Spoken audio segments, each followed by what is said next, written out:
Estamos de volta com as notícias do campo. No Giro Rural de hoje, na terceira e última reportagem da série sobre o Dia de Campo promovido pela Copervap, na região do Buriti da Conquista, vamos ver como a cana-de-açúcar é utilizada para alimentar o gado e aumentar a produção do leite.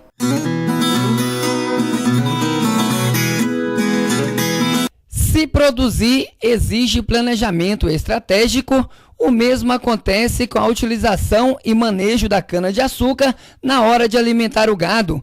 Essa é uma técnica que foi repassada no dia de campo pelo professor Severino Vilela. Ele possui vasta experiência na área de zootecnia, com ênfase em avaliação de alimentos para animais e bovinocultura de corte. Segundo o professor, a cana-de-açúcar é uma alternativa de volumoso mais econômica. A melhor tecnologia que tem, a tecnologia ideal, é aquela que ele pode fazer, aquela que ele pode utilizar.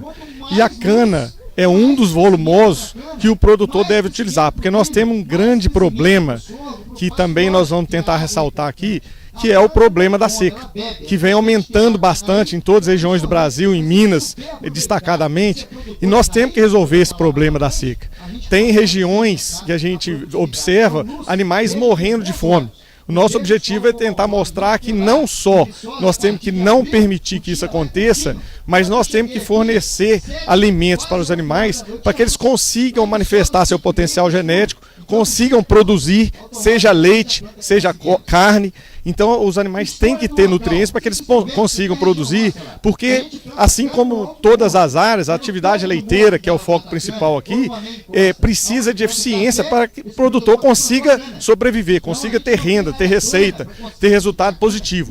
Então a alimentação é extremamente importante nisso, porque a alimentação é determinante para a produção, mas também para a sanidade, para a reprodução, e os animais, quando têm carência nutricional, todos esses aspectos vão ficar prejudicados. Então, voltando ao ponto central de hoje, a cana é uma opção muito interessante para essa região. Além de ter usina, as condições de clima, de solo, são bastante difíceis para, às vezes, o cultivo de outras culturas mais tradicionais, como milho, que tem algumas vantagens, mas que nessa região tem apresentado dificuldade de produção. Então não adianta, às vezes, você produzir um alimento bom, muito bom, como a silagem de milho, mas que a produtividade é tão baixa que aumenta demais o custo. Então a cana pode ser um volumoso muito interessante para essa região, porque produz bem, se bem manejada, e os aspectos negativos, especialmente ligados à nutrição, tem como corrigir. Esse é o ponto-chave. Nós temos que corrigir a cana com suplementação, seja com ureia, com minerais e outras fontes, para que ela atenda a exigência do animal e a gente consiga ter animais produtivos, eficientes na parte de reprodução e, consequentemente, permitindo o produtor ter uma boa receita com a atividade leiteira. O especialista também explica a diferença entre milho e cana-de-açúcar na hora de alimentar o gado. Em termos de qualidade, se nós formos analisar uma cana com a silagem de milho, nós vamos ver que o milho apresenta melhores valores nutricionais, dos nutrientes.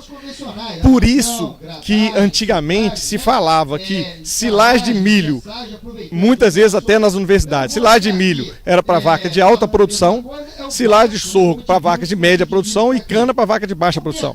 Qual que era o problema? O preço dos concentrados, especialmente milho, farelo de soja, eram muito maiores que hoje. Hoje, além da maior disponibilidade de milho, inclusive nessa região que é produtora do farelo de soja, além disso, dele ter maior disponibilidade, nós temos algumas matérias-primas que nós poderíamos chamar de alternativas, como polpa cítrica, como o próprio sorgo, grão, como o farelo de algodão, caroço de algodão, entre outros. A disponibilidade dessas matérias-primas permitiu uma redução no custo concentrado. Então, aquela diferença que o valor nutritivo, entre o valor nutritivo da cana e da silagem de milho, nós podemos compensar e temos que compensar com a maior utilização de concentrado.